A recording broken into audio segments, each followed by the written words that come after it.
Hangtod karon, anaa pa sa proseso sa investigasyon ang mga pulis sa Kidapawan City sa hinungdan sa pagkahulog gikan sa 4th floor sa school building ang grade 8 student nga si John Lloyd Bedwa niadtong Pebrero 7, 2025 sa buntag. Nadala pa sa ospital ang biktima apan namatay. May nakasaksi no ang kining duha mismo nga kauban sa biktima no.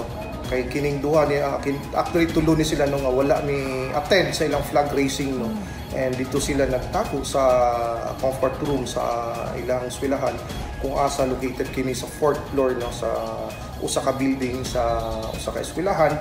And paggawas nila no miambak kining bata and sa walay hinungdan no based po sa ato ang nakita no kita mismo no nakakita sa CCTV footage no kung asa miambak ang bata. Ang mga kauban aning biktima no is nakahatag man no og initial statement kuno may gibatyag kini nga sakit sa iyahang ulo. Daghan ang nakakita sa panghitabo kay flag racing niadtong Tungura. Hinungdan nga naghatag dayon og psychological first aid og debriefing ngadto sa mga estudyante ang Kidapawan City Schools Division. Gihulagway ni Belen Bedwa nga lambing og matinahuro ng iyang anak. Aminado usab kini nga dunay gibating sakit sa ulo si Lloyd dihang nahitabo ang insidente.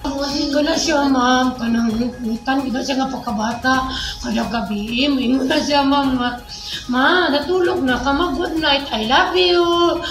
Diyan na ako mami sa iya ka, ma.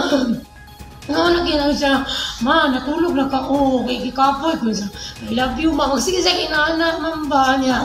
Mamiss ko na ko siya, ingon siya, ma. Sa grade 9 po, ma, kung ipangbungtag po, ma. Panghapon daw siya, ma'am, kay makatabang pa daw siya sa akwa, para na daw siya balon. Mugin ako mamiss sa iya, ma. Gipasalig sa DepEd Kidapawan nga maghimo sila og inspeksyon sa tanang eskwelahan aron mapalig-on ang safety measures alang sa mga learners. Gikan sa Kidapawan City, Daiza Libong, stay safe.